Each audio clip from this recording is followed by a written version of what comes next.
Good afternoon, everybody. Welcome to CW Live. My name's Chris Webb, Head of Communications. You can see I've got our General Secretary, Dave Ward, with us. Afternoon, Dave. Afternoon. Hi, everybody. Good to have you with us, mate. So you'd have seen on the pages and perhaps in the media, they've just started sharing the story that the postal executive have agreed to serve notice for a 24-hour strike for the starting all shifts commencing after 12:30 on the 16th into the 17th. So before I kick off and ask Dave for a few words, I want to say that if you're on deliveries, for example, that doesn't mean you cut off your delivery halfway through. That means your strike day is the Friday.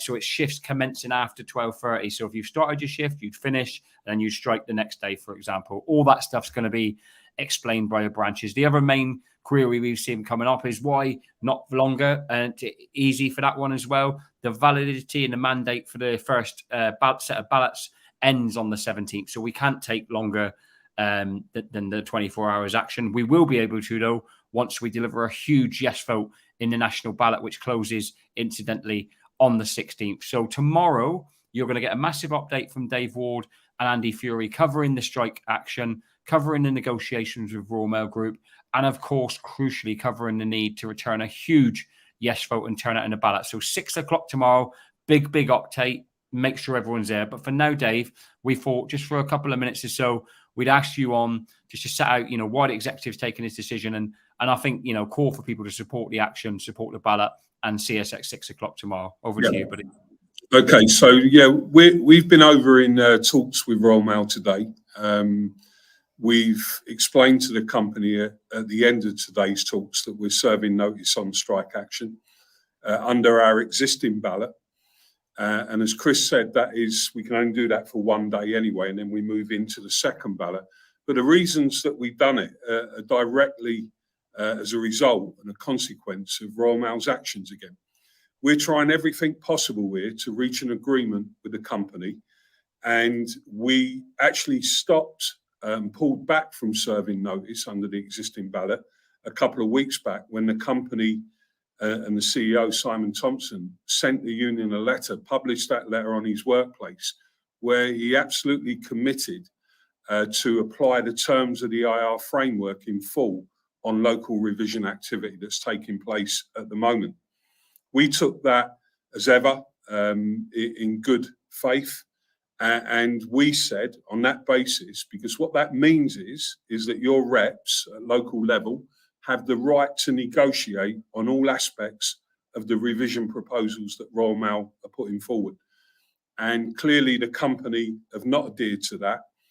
And what they're doing at the moment has wider implications. So for the union, the reason the executive felt we had to do it, one, to support our members, obviously, who are facing these attacks in the workplace. That's a strategy of the company, unfortunately, that we've got to deal with. But we also wanted to, do it in a way that made it absolutely clear to the company that we see this as them removing the voice of your reps at local level, your influence at local level, and all the changes that they're coming forward. We didn't see it just in the context of these revisions. We see if we don't stand up to that position now, then that will be their position going forward forever. So we don't believe we've got any alternative. We have given the company, obviously, by virtue of the fact that we've served notice, 2 weeks to reflect on that. We've told the company that all they have to do to avoid this strike action and enable the negotiations to continue in a better environment is to actually honour the commitment that the CEO made and to apply that retrospectively to those offices that have already had to face executive action. So all of these things you have to weigh up against all of the big issues that we're facing, but the postal executive were unanimous on this point. We believe it's the right decision and it is time to apply some pressure back on Royal Mail. Let's hope we can move it forward in that 2 weeks. And as Chris said earlier on there, we do want to give you an update on the wider talks because there are some aspects of those talks that we're actually making some progress on. And, what you see here is Royal Mail creating a situation once again where you can destabilise progress by their actions. So, you know, we're in the position where we're doing the right thing. Time to apply more pressure on them now. Time to apply that pressure as well, though, by returning the biggest yes vote and the biggest turnout we can in that second ballot. So they're the broad reasons for it. We've offered the company the opportunity to get back to restoring normal industrial relations. It's up to them if they choose to do that. Thanks, Dave. I don't want to keep you much longer. It's obviously tomorrow at 6 o'clock, Andy Fury and yourself will be on giving that full update on, you know, the three key issues in negotiations, the strike action, and of course, you know, perhaps most important of all, the massive yes vote and turnout in the ballot. But just want to give you the chance really to set out how important it is for everyone to come on at 6 o'clock to listen to you guys tomorrow, because it is going to be a substantial update. So a call out really from you to the membership to come and join Andy and yourself tomorrow night. Well, it's hugely important that you engage with us tomorrow evening. We'll be talking more about this particular issue, explaining more of it, any questions that come up in between time.